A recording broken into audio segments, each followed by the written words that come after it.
Once upon a time, deep in the heart of the jungle, lived a mighty lion named Leo. Leo was known far and wide as the king of the jungle because of his strength, courage, and kindness. Though many animals feared him because of his roar, Leo had a gentle heart and cared for every creature in his kingdom. One sunny morning, Leo was enjoying a peaceful nap under a large shady tree. Meanwhile, a tiny mouse named Mimi was scampering around, looking for food. Mimi was a curious and playful little mouse, always full of energy.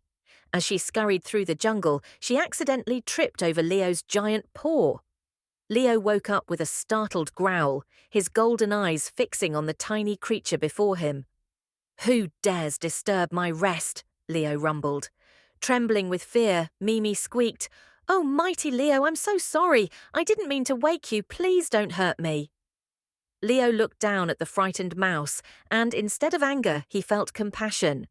"You're so small, little one," he said, his voice softening. "Why would I harm someone so tiny?" Relieved, Mimi stood up on her hind legs and said, "Thank you for sparing me, kind Leo. I may be small, but one day I promise to repay your kindness." Leo chuckled, amused by the idea that such a little mouse could help him. "All right, little mouse, be on your way." Days went by and life in the jungle continued as usual.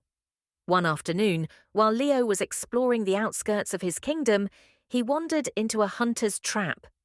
A large, sturdy net made of ropes snapped around him, trapping the mighty lion. Leo struggled and roared, but the more he fought, the tighter the net became.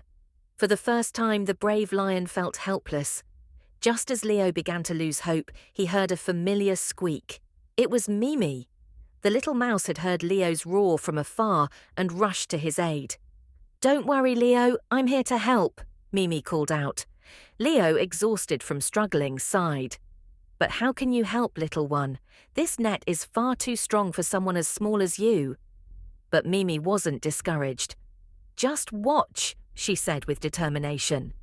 Mimi quickly began gnawing at the ropes with her sharp little teeth. Bit by bit, she chewed through the thick net. It took some time, but Mimi was determined to save her friend. Finally, after what seemed like hours, the last rope snapped and Leo was free. Leo stood up, shaking off the ropes, and looked at Mimi with deep gratitude. "You did it, Mimi. You saved me," he exclaimed. The tiny mouse smiled proudly. "I told you I would repay your kindness, didn't I?" Leo lowered his head in admiration. "Thank you, my friend. You may be small, but your heart is as big as mine. From now on, we will always look out for each other." From that day on, Leo and Mimi became the best of friends. The animals of the jungle were amazed by their unlikely friendship, but they soon learned that kindness and gratitude can create the strongest bonds, no matter how big or small you are. And so, Leo the lion and Mimi the mouse lived happily ever after, teaching everyone in the jungle that a little kindness can go a long way.